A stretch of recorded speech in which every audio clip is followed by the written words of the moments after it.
So, if you can hear me above the noise of the waves, this is the Atlantic Ocean. In fact, it's Dingle Bay, which is why it's relatively calm in here. And I've come down to think about gravity. This planet is perfect for human life, and we take it for granted because we get used to it. But I'd like to think about it for a moment.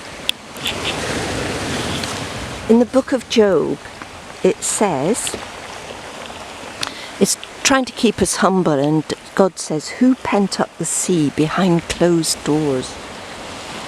He said that he marked the bounds that the sea was not to cross. Well, we know now that it's gravity that keeps the sea in its place.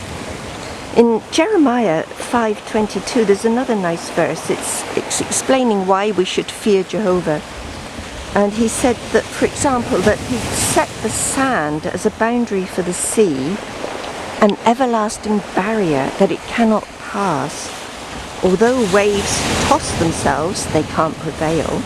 Although they become boisterous, still they cannot pass over.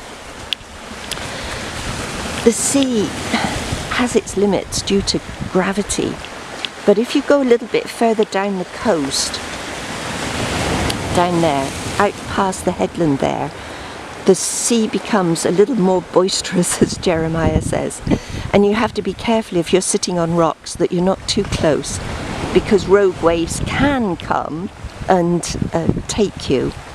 They will go back because gravity forces them to go back, but they might take you with them, which is not a good idea.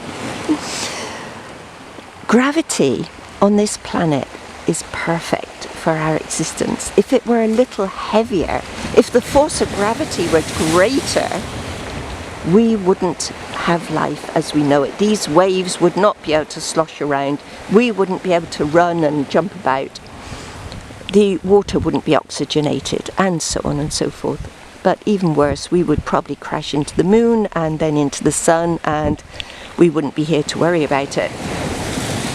But then, if gravity were any lighter, these waves might envelop me. Or if I jumped up, I might run the danger of floating off out into space. So we're kept attached to this planet, but we don't feel as if we're attached to it, which is really clever actually. Then we've got the moon, which exerts a gravity force on the waves. The tide is just about going out, but that's because of the moon, of course, is moving, or the planet is moving, so the moon will pull the water out in a moment.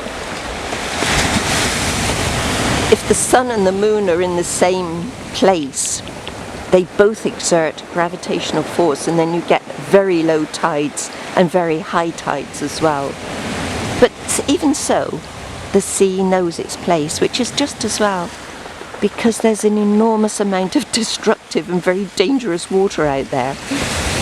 And yet, I feel relatively safe just sitting here like this. So what's the point of all this? Everything on this planet is perfectly balanced. The carbon cycle, you name it, everything is beautifully arranged. Somebody knows exactly what's needed.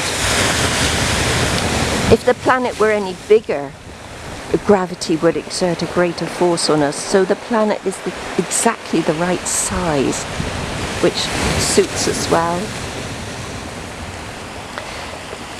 The person who made all this, the being that made all this, knows exactly what's good for us. He hasn't given us many rules except to love one another, to exercise justice, to be merciful, to be faithful. So when we start making rules above those, we've gone beyond the scriptures, we've gone beyond the wisdom. Here's a nice one, here's a lovely wave just coming, of the person that made this beautiful planet, and it's not going to work. So, as it says in Job, I'm trying to be humble, trying to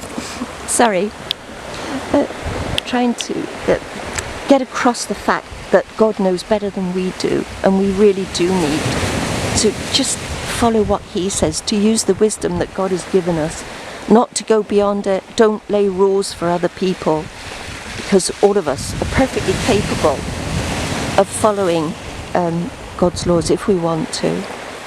Anyway, I'm sorry this video was not probably the best, but it just gives you some idea. This is the sort of weather we get in Ireland. It's always wet here, and at the moment it's wetter than usual, but incredibly beautiful. So, thank you so much for your patience.